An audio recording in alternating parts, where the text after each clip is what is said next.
धंधा पानी सब चौपट है, हर तरफ है मंदी, उस पर साला एक और नोटबंदी। अरे कभी नहीं देखा मैंने ऐसी मंदी में नोटबंदी। मैं भी आस लगाए बैठा था कि आए हैं अच्छे दिन तो मिलेगी मुझे भी एक बंदी, पर खाक मिलेगी बंदी। यहाँ तो मिल रही है नोटबंदी पे नोटबंदी। वैसे पापा अभी टाइम है, आपके पास जो 2000 के नोट हैं वो मुझे दे दो, मैं बैंक से बदल कर ला दूंगा। अबे क्यों जले पर नमक छिड़क रहा है बे? मैंने तो 2000 के नोट कभी देखे ही नहीं। मेरे पास तो बस यही कोई 10, 20, 50 के नोट होते हैं बस। इसीलिए कहता हूँ भिखारी की तरह भीख मांगना छोड़कर कुछ इज्जत वाला धंधा पानी शुरू करो। अबे भिखारी किसे कहता है बे? भिखारी होगा तेरा बाप। हाँ, और मेरा बाप कौन है? आप ही तो हो। अब लेकिन भिखारी क्यों कहा? अब मैं तुझे भिखारी लगता हूँ क्या? कमाते हो चिल्लर, रखते हो चिल्लर, तो क्या मैं आपको अंबानी या अडानी कहूँ? साला एक भी 2000 का नोट घर से नहीं निकला तो दोस्तों के सामने मेरी नाक कट जाएगी। हैं? अब दोस्तों के सामने तेरी नाक कैसे कट जाएगी बे? सब कहेंगे इसके घर से तो एक भी 2000 का नोट नहीं निकला। वैसे बेटा 2000 के नोट ज्यादा लोगों के घर से निकलेंगे नहीं। कुछ ही लोग हैं जो सारा माल दबाकर बैठे हुए हैं। हाँ, वो अमीर लोग हैं, आपकी तरह लीचड़ नहीं। कल ही शीला के पापा 2000 के नोटों की गड्डी बैंक से बदलवा के लाए, और वो लड्डू है ना, उसके मामा के पास तो बोरी भर के 2000 के नोट हैं। आपके पास क्या है? खाली चिल्लर। साला ऐसा बाप भगवान किसी भी बेटे को ना दे। नाक कटा के रख दिया। ये क्या तुम दोनों बाप बेटे कटने काटने की बात कर रहे हो? अरे कुछ नहीं कुछ नहीं। अजी मैं सोच रही हूँ शाम को आपके लिए पनीर के पकौड़े बना दूँ। अब क्या कहते हो? और रात को कहो तो शाही पनीर बना देती हूँ, साथ में आपकी फेवरेट खीर भी बना दूंगी। मम्मी तुम्हारी कोई लॉटरी लग गई है क्या? जो आज पापा पर ऐसे मेहरबान हो रही हो। लॉटरी? नहीं तो। वो सब छोड़ो और सीधे सीधे पॉइंट पे आओ कि क्या काम है। पापा मम्मी कुछ और कह रही है और आप कुछ और ही कह रहे हो, आखिर बात क्या है? बेटा अभी तुम्हारी शादी नहीं हुई है ना, तुम्हें नहीं पता बीवी जब प्यार से बात करती है तो समझ जाओ कोई काम करवाना चाह रही है, और अगर प्यार से खाना बनाने की बात करे तो समझ जाओ काम कोई बहुत बड़ा है। अजी आप भी ना हमेशा शक करते रहते हो। घर का सारा काम तो आप करते ही हो। खाना बनाना, बर्तन साफ करना, कपड़े धोना, घर की सफाई, ये सब आप ही तो करते हो। फिर आपसे और काम मैं क्यों करवाऊंगी? खैर छोड़ो और सीधे सीधे बताओ क्या काम है। वो क्या है ना कि मेरे पास कोई 2000 के नोट है, प्लीज जाकर बैंक से बदल कर ला दो ना। क्या तुम्हारे पास 2000 के नोट है? अरे मैंने अपने जीवन में 2000 का एक नोट नहीं देखा और तुम्हारे पास कई नोट है। हाँ मेरे पास है, बदल कर ला दो, इसी बहाने 2000 के नोट भी देख लेना। वो सब तो बाद में देखेंगे। पहले ये बताओ तुम्हारे पास 2000 के इतने नोट आए कहाँ से? कहाँ डाका डाला मेरी फूलन देवी? आप भी ना पापा कैसी कैसी बातें कर रहे हो। मम्मी आपके बटुए के अलावा और कहाँ डाका डालेगी? लेकिन ताज्जुब की बात है मम्मी ने पैसा कहाँ रखा था, इस बात का तो मुझे भी पता नहीं चला। तुम दोनों को पता न चले इसीलिए तो मैंने कहीं और छुपा कर रखा था। खैर अब जाकर बदल दो। जब 2000 के नोट घर में पड़े हैं तो उसे बदल कर लाना तो पड़ेगा ही, लेकिन पहले ये बताओ इतने पैसे आए कहाँ से? वो पहली नोटबंदी में जो पुराने पैसे अनाज के बोरे, अलमीरा, बेड के गद्दे के नीचे से निकले थे ना, उन सबको मैंने 2000 के नोट में बदल कर रख लिया था। ये वही नोट है। क्या? तुम लोगों ने क्या कसम खा रखी है कि पैसों की गठरी बनाकर घर में ही छुपा कर रखना है? जाहिल औरत, अरे इन पैसों से घर के विकास में योगदान देना चाहिए ना। क्या हुआ जीजू, ऐसे क्यों भड़क रहे हो? अरे जब सामने ऐसी आइटम बम हो तो कोई भी भड़क सकता है चंपा रानी। देखो जीजू ज्यादा मत भड़कना वरना आग लग जाएगी, आग। अरे आग अगर तुम लगाओ तो मुझे जलना भी मंजूर है। कहो कब और कहाँ आग लगानी है मैं तैयार हूँ। अरे ओ साली के आग में झुलसे हुए मजनू, जलने से पहले मेरा 2000 के नोट बदल कर ला दो। देखो ऐसा है कि वो नोट है तुम्हारे, तो तुम खुद जाकर बदल लो, क्योंकि बैंक मेरे ससुर का नहीं है कि मैं जाऊंगा और मुझे नोट बदल कर दे दिया जाएगा। वहाँ लंबी लंबी लाइनें लगी हुई हैं। कौन साला इतनी गर्मी में लाइन में लगेगा। ससुर का बैंक होता तो ऐसे भिखारी दामाद करते ही नहीं। पापा आपकी वैल्यू बिल्कुल 0 है। मम्मी ने भी अब आपको भिखारी कह दिया। बेटा सब समय समय की बात है। अभी कुछ समय पहले 2000 के नोटों की बहुत वैल्यू हुआ करती थी। अब देखो इनका वैल्यू खत्म हो गया ना। सब समय की बात है बेटा, सब समय की बात है। वैसे सरकार ठीक ही करती है। इस नोटबंदी के बहाने हर घर में छिपा हुआ काला धन बाहर निकल आता है। क्या खाक ठीक करती है? वो नोटबंदी पर नोटबंदी करके औरतों का जीना हराम कर दिया है। भला नोटबंदी ने तुम औरतों का जीना कैसे हराम कर दिया? लाइन में तो हम मर्द लगे रहते हैं। कितना झूठ बोलकर, सब कुछ मैनेज कर कर, सबकी नजरों से छुपाकर हम पैसा इकट्ठा करके छुपाकर अपने खजाने में रखते हैं और सरकार नोटबंदी करके उसे बाहर कर लेती है। अच्छा है, अच्छा है। यह औरतों के खजाने पर नोटबंदी का डाका बहुत अच्छा है। अगर हम औरतों के खजाने पर ऐसे ही नोटबंदी का डाका पड़ता रहा तो हम भी इलेक्शन के दिन वोटबंदी कर देंगे, फिर दिमाग ठिकाने आ जाएगा। हाँ तुम लोग तो किसी का भी दिमाग ठिकाने लगा सकती हो। खैर पहले ये मेरे नोट बदल कर ला दो। इतनी जल्दी क्या है? अभी गर्मी के बाद बदल कर ला दूंगा ना। नहीं, मुझे अभी के अभी चाहिए। जल्दी से जाओ और नोट्स बदल कर लेकर आओ। तो तुम भी कान खोल कर सुन लो। अभी गर्मी बहुत है, मैं नोट बदलने नहीं जाऊंगा तो नहीं जाऊंगा। अरे जीजू, आप दीदी के नोट्स बदलने जा रहे हो तो मेरे भी ले आना। मेरे पास भी कुछ है, उन्हें भी बदलवाते आना। हाँ हाँ क्यों नहीं मेरी चंपा रानी। तुम्हारे 2000 के नोट तो मैं अभी बदल कर ला देता हूँ।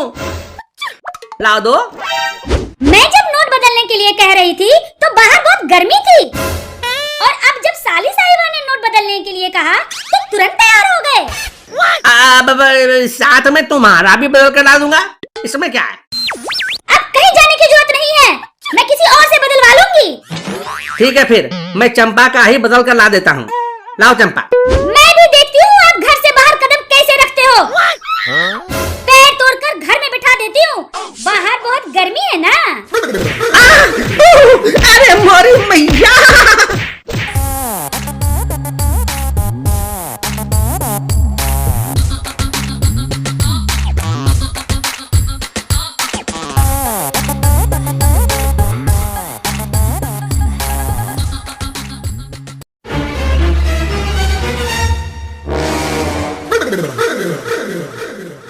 भाई लादू, हमने ये खानदानी दवा खाना तो खोल लिया, अब मगर हमें किसी ने पहचान लिया तो। अरे कोई नहीं पहचानेगा। ये देख नकली दाढ़ी और मूंछ, अब तो कोई भी नहीं पहचान पाएगा। चल लगा ले। आते जाइए अपना अपना सामान तंदुरुस्त कराते जाइए। बचपन की गलती या यार दोस्त के बहकावे के कारण अगर आपका सामान रह गया है छोटा, हो गया है टेढ़ा, या फिर सिकुड़ गया है, या हो गई है नसें ढीली, तो आइए हमारे पास, खिल उठेगी आपकी शर्मीली।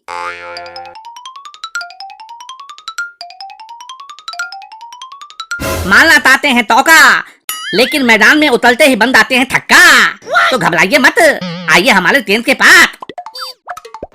अगर सैलाब निकलने से पहले ही आपका निकल जाता है पसीना, तो आकर अपना इलाज कराओ, बाबा पेलन पुल वाले थे, दित्ते खुद लेगी आपते हलतीना। जी हाँ, पहली बार आपके शहर में पधारे हैं, तिली तिली ताल तो बीत बाबा पेलमपुर वाले। कहाँ है बाबा पेलमपुर वाले? यही तो है मालाद बाबा पेलमपुर वाले, इनते अपनी करवा ले इलाज। बाबा पेलमपुर वाले? ऐसा तो नाम पहली बार सुना है। तुम अपने आप को गूगल समझते हो क्या, जो तुम्हें सब कुछ पहले से ही पता होगा? तुम्हें पता भी है मार्केट में ऐसे ऐसे बाबा रोज लॉन्च होते हैं, कितनों का नाम तुम्हें पता है? लेकिन बाबा आपको ज्ञान की प्राप्ति कैसे हुई? देखो बच्चा, ऐसा है कि ओयो होटल में एक कमरे में लगातार 7 दिन, समझ रहे हो ना? हैं? लगातार 7 दिन? इतनी शक्ति कहाँ से प्राप्त हुई? ये तो चमत्कार है। हाँ, तब जाकर ज्ञान की प्राप्ति हुई और तभी मैंने निश्चय किया कि मैं अपनी ज्ञान और जादुई क्षमता से लोगों की मदद करूंगा। बताओ वत्स, तुम्हारी क्या समस्या है? क्या बताऊं बाबा, बीवी भी परेशान हो गई। निसंकोच निसंकोच अपनी समस्या बताओ वत्स। बाबा 2 दिन से प्रयास कर रहा हूँ लेकिन ठीक से खड़ा नहीं हो पाता, इतनी कमजोरी महसूस होती है। इधर उधर हिला डुला कर देखा था कि नहीं? कैसी बात करते हो आप भी, जब खड़ा ही नहीं हो पाता तो हिलाऊं कैसे? वत्स, तुम्हें फिक्र करने की कोई जरूरत नहीं है क्योंकि तुम बाबा पेलमपुर वाले के शरण में आ गए हो। यह लो वत्स, और सोने से पहले खा लेना, सब ठीक हो जाएगा।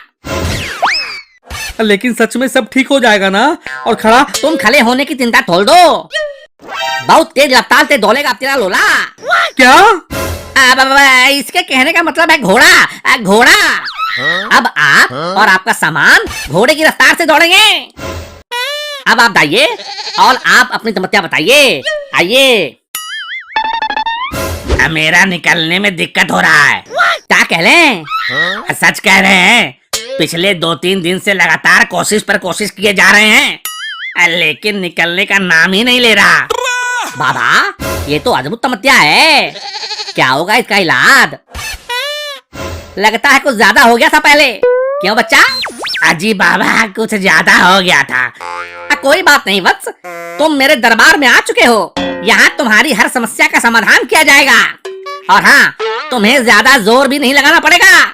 बाबा जी, ऐसा है तो जल्दी से कोई समाधान बताओ, निकाले बिना मेरा दम घुट रहा है। ओहो, लहा नहीं डाला है, तलावी येती है ना। यह लो वत्स, और इसे खाने के बाद चुपचाप खा लेना। बाबा, इससे निकलना शुरू हो जाएगा ना?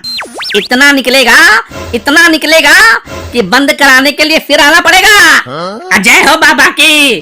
बाबा, मैं धन्य हो गया, आपने मेरी समस्या का समाधान कर दिया। जय हो बाबा की। अरे भाई लालू, वो देखो हमारे तल, वो तो हमारी टेंट की तरफ ही आ रहे हैं, कहीं हमें पता तो नहीं लिया। चिंता मत कर भोले, हमें कोई पहचान नहीं सकता, इसलिए तो हमने अपना गेटअप चेंज कर लिया है। फिल्टर हमारी तरफ क्यों आ रहे हैं? आ रहे होंगे अपनी छिमिया केला को मुठिया केला बनाने की तरकीब निकालने। क्या बात है वत्स, खेलना चाहते हो टेस्ट मैच लेकिन T20 की तरफ फुस हो जाते हो। बाबा, आप तो अंतर्यामी हो, आपने मेरे मन का हाल कह दिया। तुम्हारे चेहरे पर तुम्हारी ठरकपन की सारी दास्तान लिखी हुई है। निसंकोच अपनी समस्या के बारे में बताओ और उसका समाधान पाओ। क्या आप लोग हर तरह की समस्या का समाधान कर देते हैं? तब कर देते हैं, अगला पितला तब का समाधान कर देते हैं। आप एक बार अपनी समस्या बताकर तो देखो। अब ऐसा है कि मेरा जो वो है ना, वो क्या? अब वो मतलब समझा करो बाबा जी। हाँ, समझ गया। तुम अपने पप्पू की बात कर रहे हो ना? हाँ, पप्पू, मेरा पप्पू थोड़ा छोटा है। हम समझ गए बच्चा, तुम्हारा नन्हा सा पप्पू हमेशा लटका हुआ रहता होगा, सामने कैसा भी आइटम हो उठता ही नहीं होगा, है ना? लाली मैडम के सामने भी नहीं। हाँ, सही कहा बाबा। हैं? अब आप लोगों को कैसे पता? बाबा पेलमपुर वाले तब जानते हैं। बाबा, जब आप मेरी हर समस्या जानते हैं तो उसका कोई हल बताओ, बहुत परेशान रहता हूँ मैं। ये ले बच्चा, इस डिब्बे में जो है उसको इस्तेमाल करने से तेरा नन्हा चूहा शेर जैसा दिखने लगेगा। निकाल 5000 रुपये। क्या सच में बाबा? इससे मेरा काम हो जाएगा? हाँ रे पगले, इससे तेरा नन्हा सा नुन्नू नेनुआ जैसा बड़ा दिखने लगेगा। अब जल्दी कर, निकाल 5000 रुपये। अब जल्दी से इसको खोल के देख लेता हूँ।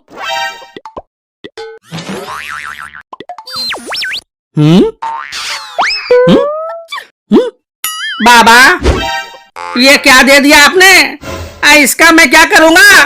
तेरी समस्या क्या थी बालक, कि तेरा पप्पू छोटा दिखता है? हाँ। तो फिर इस मैग्नीफाइंग ग्लास से अपने पप्पू को देखा करो, वो बड़ा दिखेगा। क्या?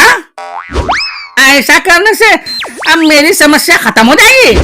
अरे ताल, ऐसा करने के बाद लाली मैडम गाना गाएगी, बहालो फूल बलताओ मिला महबूब आया है।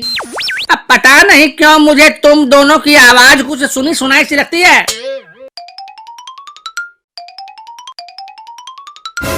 अरे ये कैसी दवा दे दी है बाबा आपने?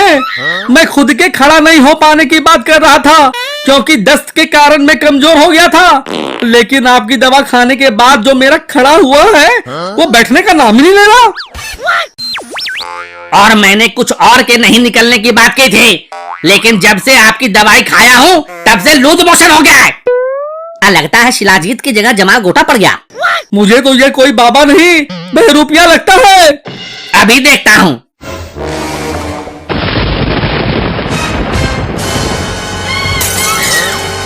अरे ये दोनों तो राजू बबलू हैं। राजू बबलू? इस बाबा को आप जानते हो? अरे ये मेरे स्कूल का छात्र है, और ये कोई बाबा बाबा नहीं है, बल्कबल्कि भारी बकैत है। क्या? इसका मतलब ये लोगों को मूर्ख बना रहा था। मारो सालों को। आगे भैया। सबको डंडे पर तेल लगाने की तरकीब बता रहा था। इन दोनों को तेल लगे में डंडे से मारो, ऐसे सुधरने वाले नहीं है ये दोनों। मारो सालों को। आगे भैया।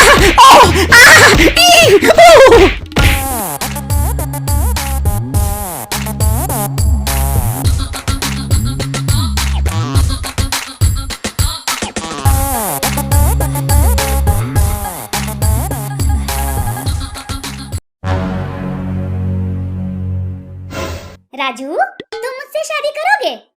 अरे शादी की क्या जल्दी है, शादी तो हम बाद में भी कर लेंगे, पहले शादी के बाद वाला काम तो कर लें।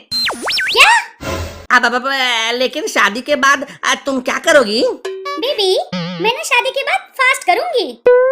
अरे नहीं, फास्ट करने में मजा नहीं आएगा, हम तो धीरे धीरे आराम से फीलिंग के साथ मजे लेकर करेंगे। अबे हवस के पुजारी, मैं व्रत करने की बात कर रही हूँ। उठ नालायक, क्लासरूम में आकर ऐसे सोता है जैसे घर पर रात भर जाकर मच्छर मार रहा था। उठ!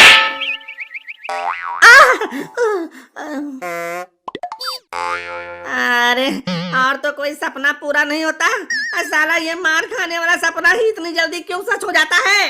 तेरी हरकत ही होती है मार खाने वाली, इसीलिए सपना और हकीकत दोनों में तुझे मार ही लगती रहती है। सर, इसे तो मार लगती ही रहेगी, लेकिन आप किसी रिसर्च के बारे में हमें कुछ बता रहे थे, जल्दी बताइए। हाँ, सुनो बच्चों, एक रिसर्च से पता चला है कि हमारे शरीर में 70% केवल पानी है। यह रिसर्च हमारे जीवन में पानी के महत्व को बताता है।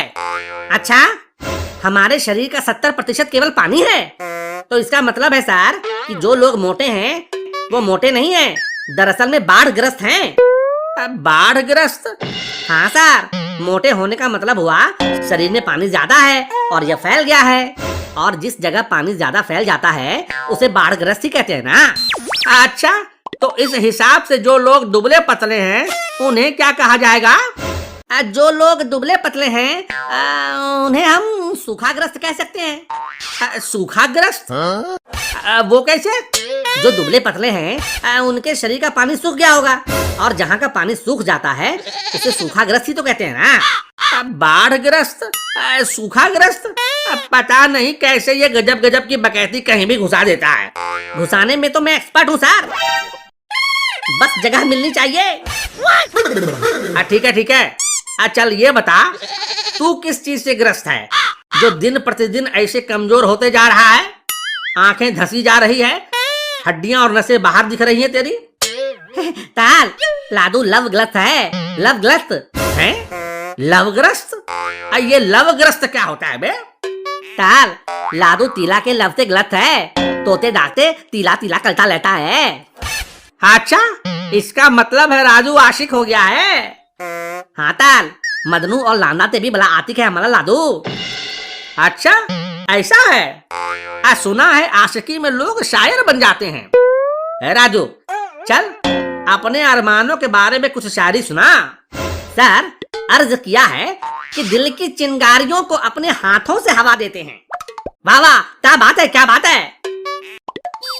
दिल की चिंगारियों को अपने हाथों से हवा देते हैं, जो न हो खड़ा तो उसको हिला देते हैं। ताबात, ऐसे हिलाते रहो।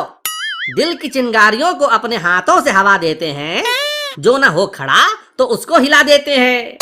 तू तो मिलती नहीं शीला कभी मुझसे अकेले में, इसलिए अपने अरमान हम बाथरूम में ही बहा लेते हैं। अरे अब बाथरूम में? अबे बाथरूम में क्या बहा लेता है बे? अब आंसू सर, आंसू। जब भी मुझे शीला की याद आती है, अब मैं बाथरूम जाकर बहा लेता हूँ अपने आंसू। तुम और आंसू? लेकिन तुम्हारी आंख देखकर तो ऐसा लगता नहीं कि तुमने कभी आंसू बहाए भी हैं। अरे सर, निकलते तो आंसू ही हैं, बस वो रास्ते भटक जाते हैं, आंखों के बजाय कहीं और से निकल जाते हैं। लेकिन मैं ये सरेआम नहीं बता सकता कि कहाँ से निकलते हैं। कोई बात नहीं, अब से आंसू यहीं बहा लेना। और ये ले मेरा रुमाल, अपने आंसू इसी में पोंछ लेना। मत दो सर अपना रुमाल, मेरे आंसू पोंछ पोंछ कर ये चिपचिपा हो जाएगा। चिपचिपा हो जाएगा? आंसू पोंछने से रुमाल गीला हो जाता है, ये तो सुना था। चिपचिपा हो जाएगा, ये पहली बार सुन रहा हूँ। अबे रजुआ, तेरे आंसू है या फेविकॉल जो चिपचिपा हो जाएगा? आप यही समझ लो सर, नाहक में आपका रुमाल खराब हो जाएगा। ताल, आपको नहीं पता, प्याल जितना गहरा होता है उसमें आंसू भी उतना ही गाला गाला निकलता है। अच्छा? अरे रजुआ, कितना गहरा है तेरा प्यार, जरा मुझे भी तो बता। कैसे बताऊं सर, अभी तक गड्ढे में उतर कर देखा ही नहीं। तो इससे पहले कि कोई और डुबकी लगा ले, जाकर कभी तू डुबकी लगा ले, पता चल जाएगा कितना गहरा है। उसी फिराक में तो रहता हूँ, लेकिन ये स्कूल से बाहर मिलती नहीं है। खैर छोड़ो, ये बताओ बेटा बबलू, रजवा तो लवग्रस्त है, लेकिन तुम किस चीज से ग्रस्त हो? आप भी न सर, आप देख नहीं रहे हो कि बबलू तो बचपन से जुबान से लकवाग्रस्त है, इसलिए तो तोतला कर बोलता है। मेला तोतला याल। दो थू तो तुम मेरा मजाक उड़ाएगा? मेरी बिल्ली मुझसे ही म्याऊं। ये ले, मैं भी देखता हूँ अब कैसे तिला तेली होती है। मेरे रास्ते में टांग अड़ाएगा, तेरे नाम का मुर्गा पालूं, शाम को बनाकर खा लूं। तुम दोनों आपस में लड़ना झगड़ना बंद करो। क्लासरूम को कुश्ती का अखाड़ा बना दिया। मेरे और शीला के बीच में अगर कोई आया तो मैं लाशें बिछा दूंगा, लाशें। ठीक है ठीक है। ये बता, तू अपने मन से ही लवग्रस्त है या कभी प्रपोज भी किया है? प्रपोज करने में क्या है, लो अभी कर देता हूँ।